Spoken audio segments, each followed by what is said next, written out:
Bonjour Liam, bonjour Rose. Ce soir, grand-mère raconte l'histoire du coucan de nuit. C'est une drôle d'histoire, le coucan de nuit.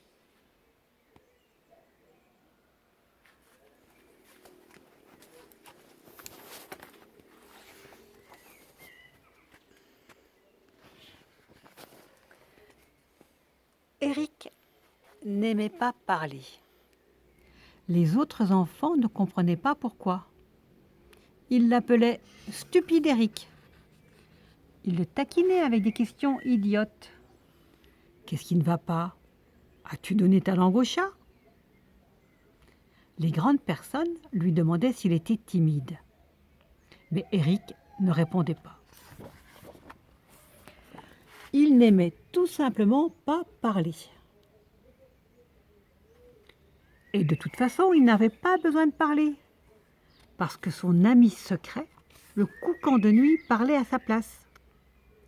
Le coucan de nuit expliquait pourquoi Eric ne pouvait pas manger ses petits pois et pourquoi il n'avait pas besoin de prendre un bain.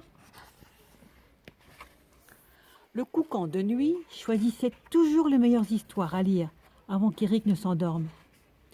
Et si Eric faisait des cauchemars remplis de lézards aux langues dardantes, le coucan de nuit les chassait.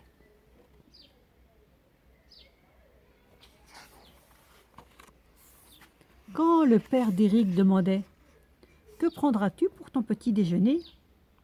le coucan de nuit répondait « Des flocons d'avoine, s'il te plaît, avec beaucoup de lait et du miel. » Exactement comme Eric les aimait. Le coucan de nuit savait se rendre invisible. Il pouvait voir la nuit et parler la langue des coucans que seuls Eric et le coucan de nuit comprenaient. Le coucan de nuit était aussi un espion de grande qualité, de grand talent. Il pouvait entendre le plus petit bruit, les craquements dans les escaliers ou le claquement d'un cerf-volant dans le ciel. Marcia, la petite fille, jouait dans le parc. Elle les surprit en train d'espionner. Marcia ne demanda pas pourquoi Eric était silencieux. Elle ne lui posa pas de questions idiotes. Elle n'essaya pas de le faire parler. Elle ne l'appela pas stupide Eric. Et même le coucan de nuit n'eut pas besoin de parler.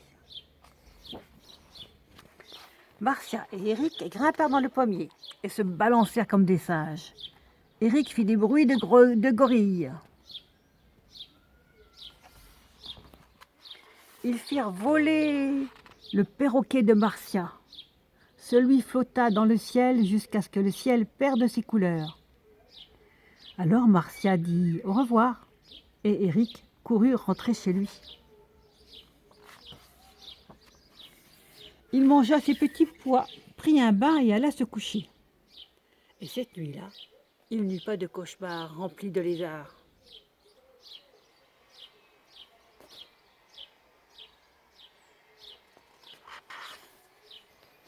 Quand il se réveilla, le coucan de nuit n'était plus là. Eric chercha sous ses couvertures, dans les tiroirs, dans les armoires, dans toutes les cachettes secrètes. Sa mère demanda « Que se passe-t-il, mon chéri? Pourquoi t'énerves-tu » Mais Eric ne répondit pas. Sous le lit, il murmure « Coucan de nuit, es-tu là ?»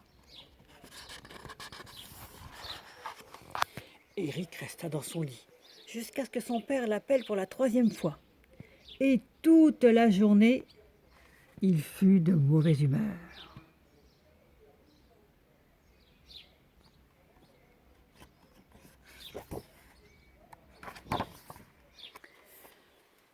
Marcia frappa à la porte d'entrée.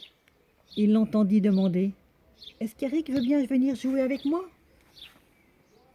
Eric s'enferma dans sa chambre en claquant la porte. « Dites-lui de partir !» Eric se mit à la fenêtre. Il regarda Marcia qui essayait de lancer son cerf-volant. Le cerf-volant grimpa très légèrement.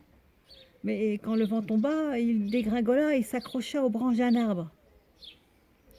Alors Eric comprit qu'il lui restait à faire quelque chose.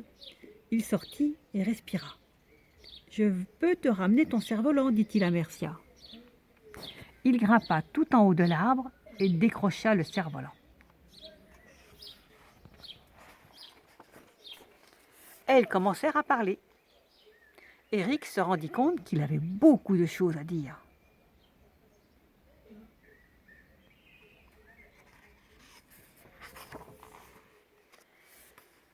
Quand la brise se leva, ils jouèrent au cerf-volant jusqu'aux premières étoiles.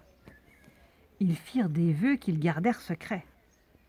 Puis Éric dit bonne nuit et il rentra chez lui. Et le coucan de nuit les salua de sa main. Au revoir. Voilà, c'était le coucan de nuit.